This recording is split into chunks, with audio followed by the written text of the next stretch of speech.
میں نے سنا تھا کہ خوبصورتی انسان کی قدر و قیمت کو بڑھا دیتی ہے، مگر میری خوبصورتی نے مجھے جس اذیت اور عذاب سے دوچار کیا وہ میرے لیے ناقابل فراموش ہے۔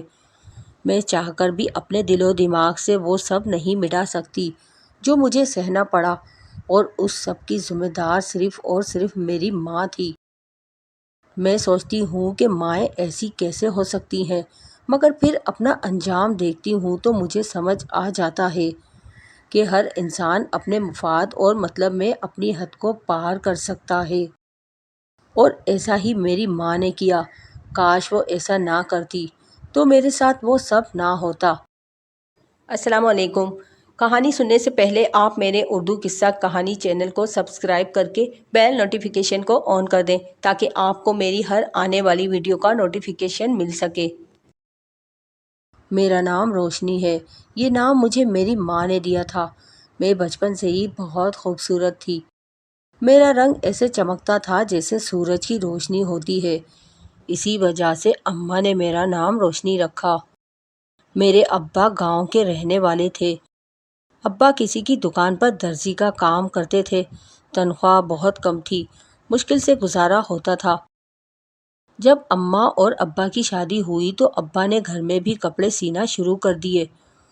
انہوں نے پیسے جمع کر کے بڑی مشکل سے سلائی مشین اور کچھ سامان خرید لیا، لیکن ابا کے گھر میں کام شروع کرنے کے بعد گھر کا خرچہ آسانی سے نکلنے لگا، اور کچھ میری اماں کے سگڑ پن نے ابا کی زندگی اور حالات سنوار دیے۔ شادی کے 1 سال کے اندر اندر ہی گھر کی شکل بدلنے لگ گئی۔ ابا اماں کے علاوہ گھر میں دادا دادی اور ابا کی ایک بہن تھی، لیکن گھر میں کوئی سہولت اور آرام دہ سامان نہیں تھا۔ اماں کے آنے کے بعد 1 سال کے عرصے میں گھر میں فریج اور واشنگ مشین آ چکے، اور اماں بچت کر کر کے کمیٹیاں ڈالتی رہیں، جس سے ان کا ارادہ تھا کہ وہ پھوپھو کی شادی میں سامان بنا لیں گی، اور انہوں نے کیا بھی ایسا ہی۔ پھوپھو کی شادی میری اماں کی شادی کے 1 سال بعد ہوئی۔ اماں نے جو کمیٹیاں ڈالی تھیں انہی سے پھوپھو کا جہیز اور شادی کا خرچہ پورا ہوا۔ اماں کے سگڑ پن اور سمجھداری سے میرے دادا دادی اور ابا بہت خوش تھے۔ اماں نے نہ صرف سسرال میں اپنی جگہ بنائی تھی بلکہ سسرال والوں کے دل بھی جیت لیے تھے۔ پھوپھو کی شادی کے بعد کچھ عرصے میں دادا کا انتقال ہو گیا۔ اب گھر میں صرف 3 افراد تھے، اور ابا کی محنت رنگ لانے لگی، جبکہ اماں کی سمجھداری نے گھر کو جنت بنا دیا۔ گھر میں آہستہ آہستہ ضرورت کی ہر چیز آتی رہی۔ صرف کمی تھی تو اماں ابا کی زندگی میں اولاد کی کمی تھی، جو شادی کے 3 سال مکمل ہونے تک ان کو نصیب نہ ہوئی۔ لیکن اماں اور ابا دادی بالکل بھی نا امید نہیں تھے۔ پھوپھو کے ہاں ایک بیٹا تھا اور اماں کی گود سونی تھی، مگر اماں کو یقین تھا کہ اللہ جلدی ہی اماں کی گود بھی بھر دے گا۔ اور پھر شادی کے 3.5 سال بعد اماں کا یقین پورا ہوا۔ اماں امید سے ہوئیں تو ابا نے اماں کو ہتھیلی کا چھالا بنا رکھا۔ اماں کے خوراک اور آرام کا پورا خیال رکھتے، یہاں تک کہ دادی نے بھی ایک ماں کی طرح اپنی بہو کا خیال رکھا۔ اور پھر اماں کے آنگن میں بیٹی جیسی رحمت نازل ہوئی تو ابا شکر سے سجدے میں گر گئے۔ اماں بھی بہت خوش تھی، اور دادی تو قربان ہوئے جا رہی تھی۔ میری پیدائش پر پھوپھو بھی آئیں اور بہت سارے تحفے تحائف بھی لائی تھیں۔ غرض کہ ہمارے آنگن میں خوشیاں ہی خوشیاں تھیں، مگر اماں ابا یہ نہیں جانتے تھے کہ ان کی خوشیاں عارضی ہیں۔ ہوا یوں کہ جب میں 6 ماہ کی ہوئی تو ایک دن اچانک اماں کی طبیعت خراب ہو گئی۔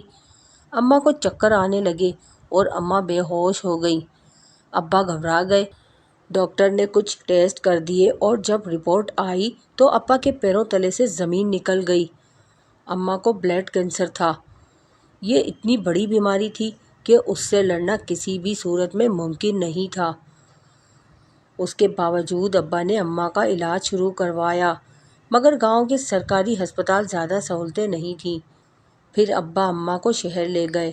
ابا نے 6 مہینے اماں کا علاج کروایا، مگر بہتری نہیں آ رہی تھی، اس لیے اماں کو شہر لے جانا پڑا۔ میں 1 سال کی ہو چکی تھی اور مجھے دادی سنبھالتی تھی۔ اور پھوپھو بھی کچھ دن دادی کے پاس ان کی مدد کے لیے آ گئی تھیں۔ اماں کی حالت دن بہ دن خراب ہوتی جا رہی تھی۔ شہر کے ہسپتال میں اماں ابا تقریباً 2 ہفتے رہے۔ اس کے بعد ڈاکٹر نے اماں کو لا علاج قرار دیتے ہوئے گھر بھیج دیا، اور گھر آنے کے 3 ہفتوں کے بعد اماں دنیا سے چل بسیں۔ میں تو بہت چھوٹی تھی، مجھے تو ماں سے جدائی کے دکھ کا پتہ بھی نہیں تھا، مگر ماں کی ضرورت تو تھی نا، اور میری بوڑھی دادی مجھے سنبھال نہیں پا رہی تھی۔ ان کو اماں کے جانے کے صدمے نے نڈھال کر رکھا تھا، اور ابا تو بالکل خاموش ہو گئے تھے۔ میری پھوپھو کچھ دن مجھے سنبھالتی رہیں، مگر پھر وہ اپنے گھر چلی گئیں۔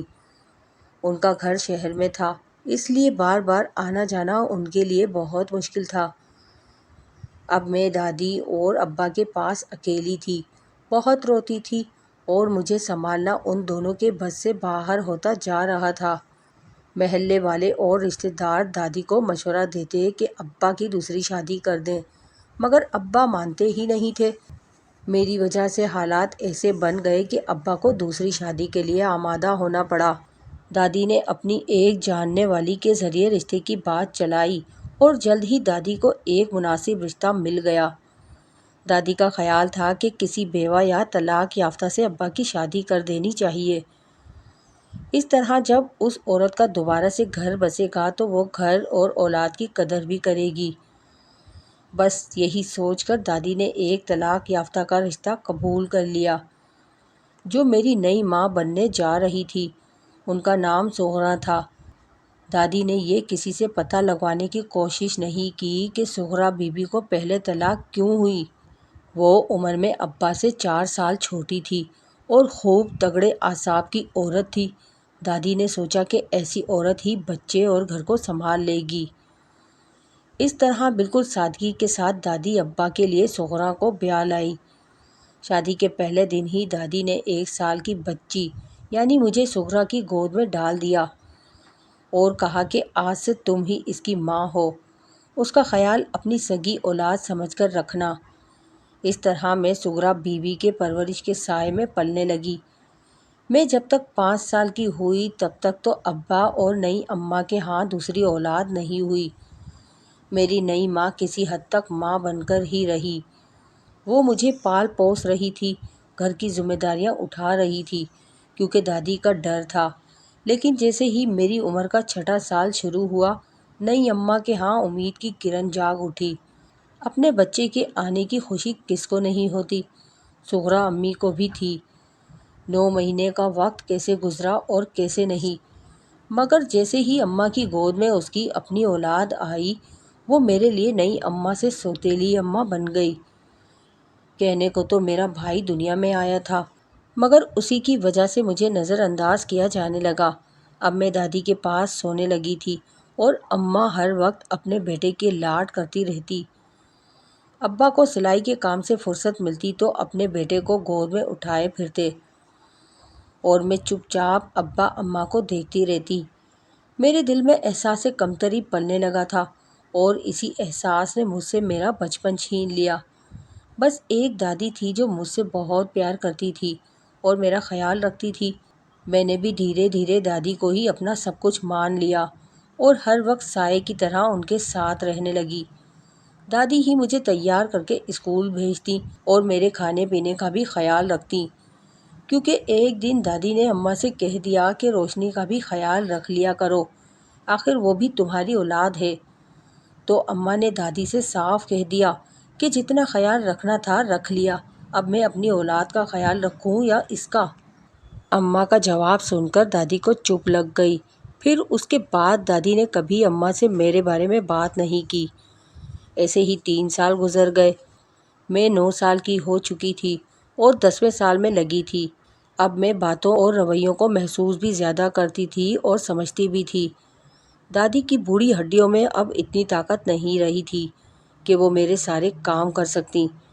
ایک دن دادی نے ابا سے بات کی اور کہا کہ اپنی بیوی سے کہو کہ کچھ خیال روشنی کا بھی کیا کرے۔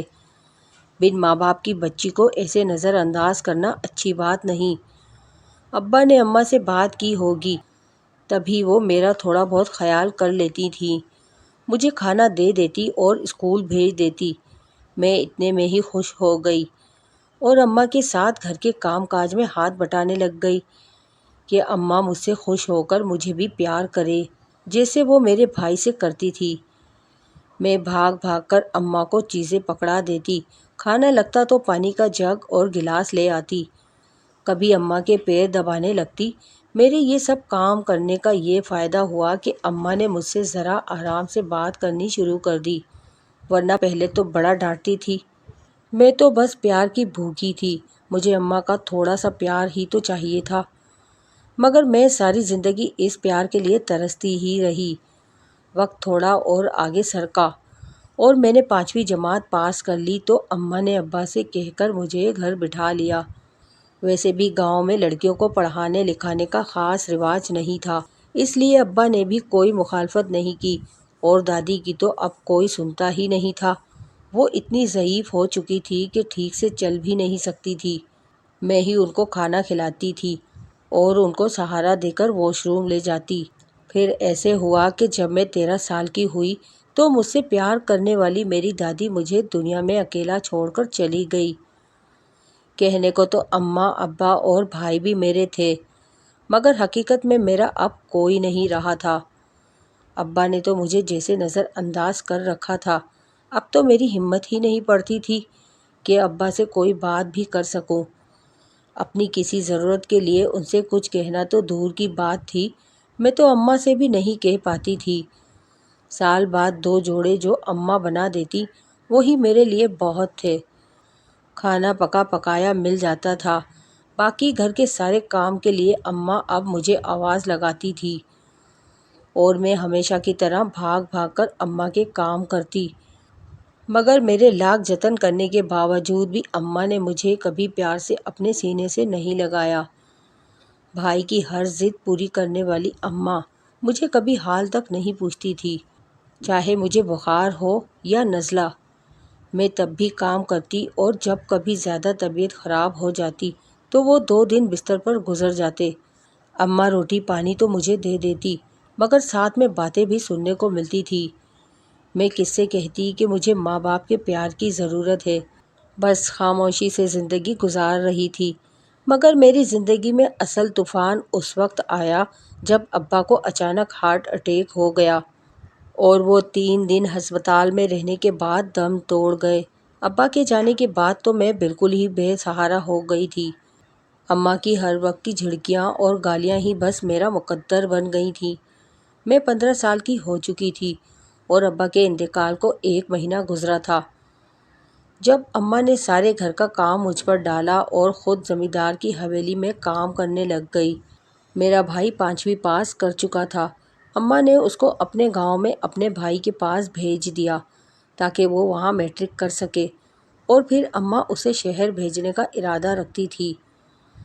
مگر ابا کے جانے کے بعد گھر میں کھانے پینے کا سامان بھی ختم ہونے لگا تھا تو اماں کو مجبوراً حویلی میں کام کرنا پڑا۔ اماں صبح کو ناشتہ کر کے حویلی جاتی اور شام کو واپس لوٹتی تھی۔ میں سارا دن گھر کے کاموں میں لگی رہتی، کبھی صفائی کرتی تو کبھی کچن دیکھنے لگ جاتی، کبھی کپڑے دھوتی تو کبھی آنگن میں رکھے پودوں کی دیکھ بھال کرنے لگ جاتی۔ میں چاہتی تھی کہ اماں کو گھر کی ہر چیز صاف ستھری نظر آئے اور انہیں کوئی کام نہ کرنا پڑے، کیونکہ وہ اپنے اور ہم دونوں بہن بھائیوں کے لیے ہی حویلی میں کام کرنے جاتی تھی۔ حویلی سے واپس آتے ہوئے حویلی کا بچا ہوا کھانا اماں ساتھ لے آتی اور ہم دونوں ماں بیٹی وہی کھانا کھا کر سو جاتے۔ اماں پہلے بھی مجھ سے کب بات کرتی تھی، مگر جب سے حویلی میں کام کرنا شروع کیا تھا تب سے تو بات کرنے کا بالکل ہی موقع نہیں ملتا تھا۔ رات کو جب اماں بستر پر لیٹتی تو میں اماں کے پیر دباتی تاکہ وہ سکون سے سو سکے۔ اماں سو جاتی اور میں پیر دباتی رہتی۔ جب زیادہ نیند ستاتی تو میں لیٹ کر سو جاتی اور صبح سویرے ہی میں جاگ جایا کرتی تھی۔ حویلی سے ملنے والے پیسے اماں سنبھال کر رکھتی، کچھ پیسوں کی ایک چھوٹی سی کمیٹی ڈال دی تھی تاکہ بھائی کی پڑھائی میں کام آ سکے۔ کھانے پینے کے لیے بچا ہوا کھانا اماں لے آتی تھی، اس میں سے جو بچ جاتا وہ اگلے دن دوپہر کو میں کھا لیا کرتی تھی، کیونکہ اماں کہتی تھی کہ اگر گھر میں کھانا پکائیں گے تو سارے پیسے اسی میں لگ جایا کریں گے۔ میں تو پہلے ہی اماں کی ہر بات کو حکم سمجھتی تھی۔ ایسے ہی اماں کو حویلی میں کام کرتے ہوئے 6 ماہ گزر گئے تھے جب بڑے زمیندار کا انتقال ہو گیا۔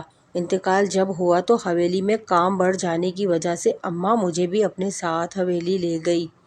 وہاں لوگوں کا آنا جانا تھا اور کام بہت زیادہ تھا۔ کچھ دن میں اماں کے ساتھ جاتی رہی، مگر وہاں سب سے عجیب بات مجھے یہ لگی کہ زمیندار کا بڑا بیٹا جو اب زمیندار کی جگہ لے چکا تھا، وہ مجھے بری نظر سے دیکھتا تھا۔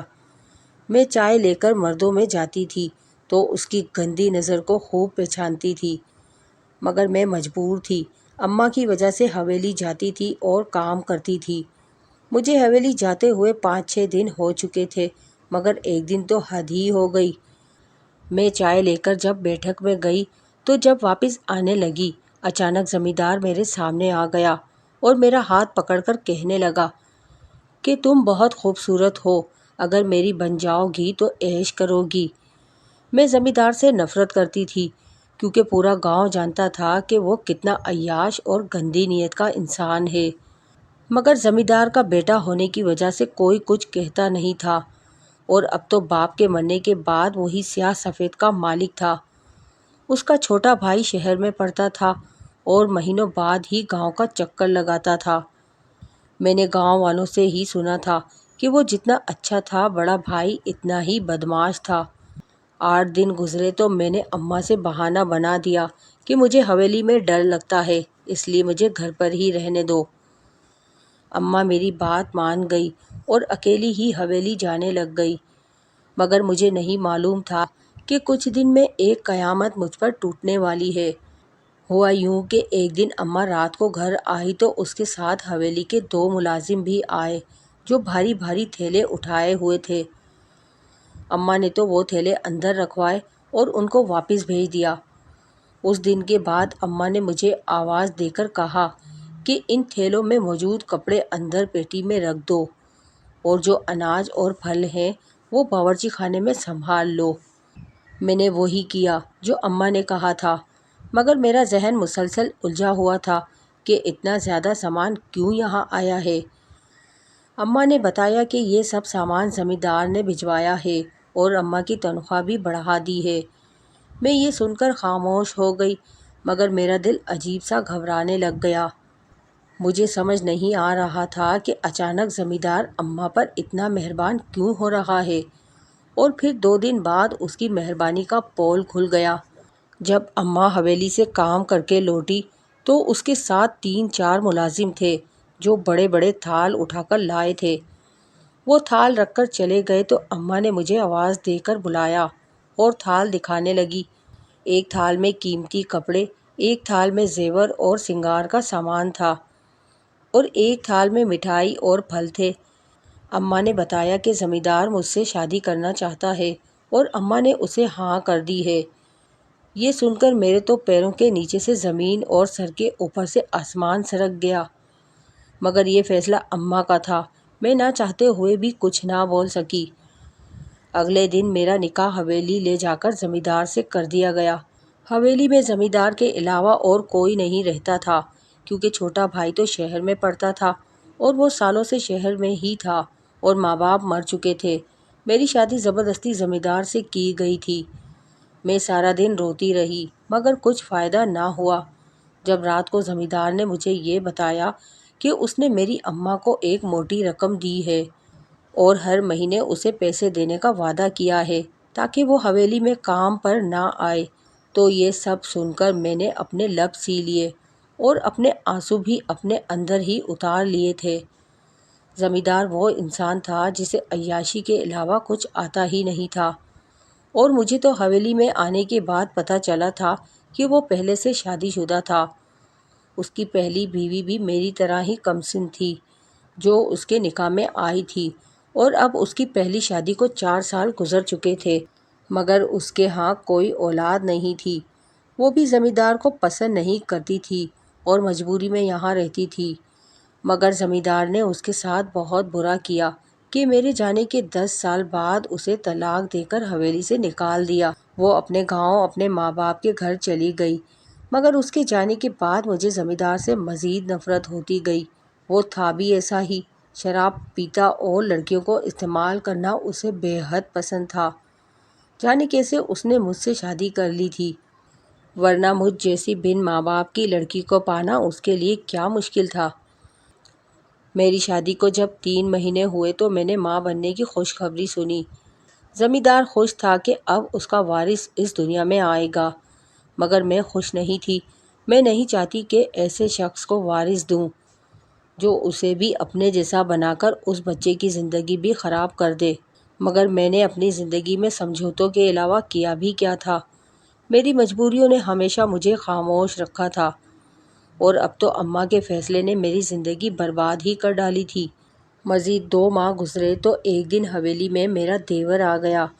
اس کی پڑھائی مکمل ہو گئی تھی اور اب وہ ایک ڈاکٹر بن چکا تھا، اس لیے وہ شہر سے گاؤں آ گیا تاکہ گاؤں کے ہسپتال میں ہی کام کر کے گاؤں کے مریضوں کو فائدہ دے سکے۔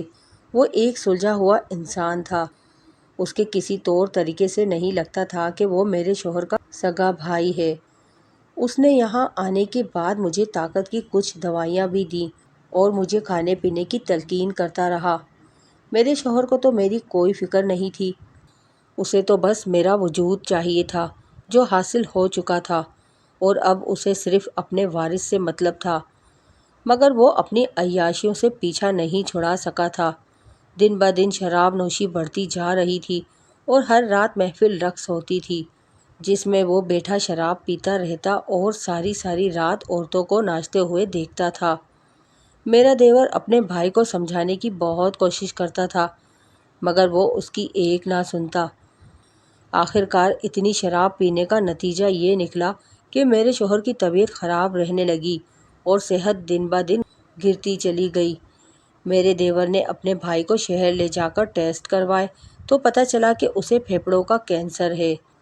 یہ خبر بری تھی، مگر مجھے اس خبر سے کوئی فرق نہیں پڑا تھا، کیونکہ جس انسان سے آپ کو نفرت ہو اور وہی آپ پر حکومت کرے تو آپ کی زندگی کچھ معنی نہیں رکھتی۔ ایسا ہی تھا میرے ساتھ۔ جب سے شادی ہوئی تھی تب سے لے کر اب تک اس نے مجھے صرف اذیت ہی دی تھی۔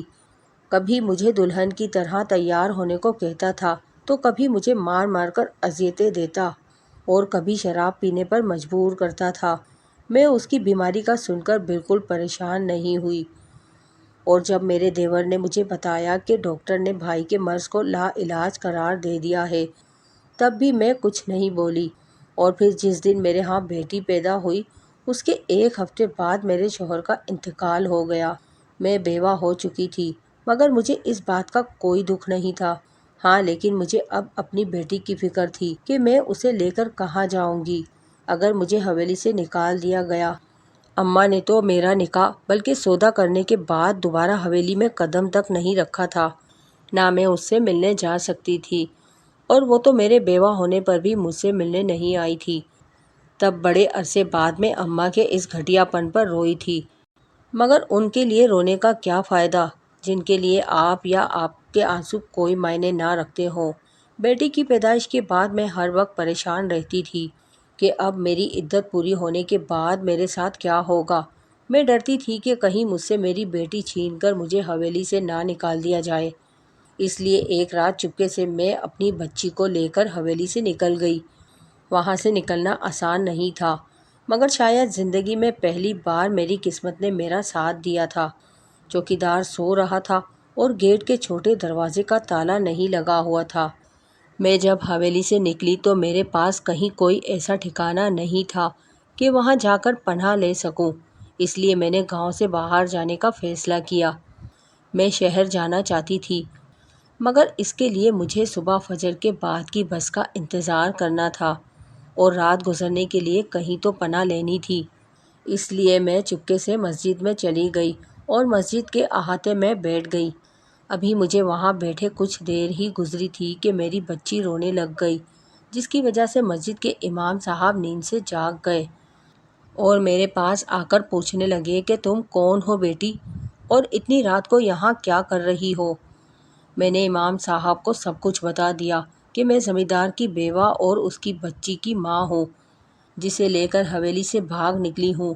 یہ سن کر امام صاحب نے میرے سر پر ہاتھ رکھا اور کہنے لگے کہ بیٹا میرے ساتھ حویلی چلو، میں تمہیں چھوڑ کر آتا ہوں، کیونکہ کل ہی چھوٹے زمیندار میرے پاس آئے تھے اور کہہ رہے تھے کہ تمہاری عدت پوری ہوتے ہی وہ تم سے نکاح کر لیں گے تاکہ تمہیں ان کا نام اور حویلی میں اپنا مقام مل سکے۔ امام صاحب کی بات سن کر میں بہت زیادہ حیران ہو گئی اور بے یقینی سے امام صاحب کو دیکھنے لگی۔ مجھے ان پر یقین تھا مگر اپنی قسمت پر نہیں، اور میرا دیور ویسے تو عمر میں مجھ سے بڑا ہی تھا، مگر میں سوچ نہیں سکتی تھی کہ اتنا اچھا انسان مجھ جیسی بیوہ اور ایک بچی کی ماں کو ایسے اپنا نام دے گا۔ میں نے امام صاحب کی بات مان لی اور وہ مجھے حویلی لے گئے۔ جب میں حویلی پہنچی تو میرے دیور جاگ رہے تھے۔ ان کو معلوم ہو چکا تھا کہ میں وہاں سے جا چکی ہوں۔ میرے جاتے ہی انہوں نے بچی کو مجھ سے لیا اور کہنے لگے کہ آج سے میں اس کا باپ ہوں اور آپ کو پریشان ہونے کی بالکل ضرورت نہیں، اگلے مہینے عدت پوری ہوتے ہی میں آپ سے نکاح کر لوں گا۔ یہ سن کر میرے دل کو اطمینان ہو گیا، اور پھر ایسا ہوا، عدت پوری ہوتے ہی میرا نکاح میرے دیور سے ہو گیا، اور مجھے تب اندازہ ہوا جب ایک بہترین انسان کا ساتھ مجھے مل چکا تھا کہ میں کتنی خوش نصیب ہوں جو اللہ نے مجھے بچپن سے اب تک کی تمام محرومیوں کا اتنا اچھا اجر دیا تھا۔ میں بہت خوش تھی۔ آج میری شادی کو 5 سال ہو چکے ہیں۔ میرے شوہر بہت اچھے ہیں اور اپنا بیٹا ہونے کے باوجود زیادہ پیار میری بیٹی سے ہی کرتے ہیں، اور لگتا ہی نہیں کہ وہ ان کے بڑے بھائی کی اولاد ہے۔ میری اماں کچھ مہینے پہلے حویلی میں میرے پاس آئی تھی۔ وہ شرمندہ تھی اور مجھ سے معافی مانگ رہی تھی۔ میں نے اسے معاف کر دیا تھا، کیونکہ میں نے تو ہمیشہ اسے اپنی سگی ماں ہی سمجھا تھا، مگر اب بھی جب جب مجھے یاد آتا ہے کہ اماں نے میرے ساتھ کیا کچھ نہیں کیا تو میری روح کانپ جاتی ہے۔ اگر میرے شوہر مجھے نہ اپناتے تو شاید ساری زندگی ہی میں بد نصیبی میں کاٹ دیتی، مگر اب تو شاید ہی کوئی مجھ جیسا خوش نصیب ہوگا۔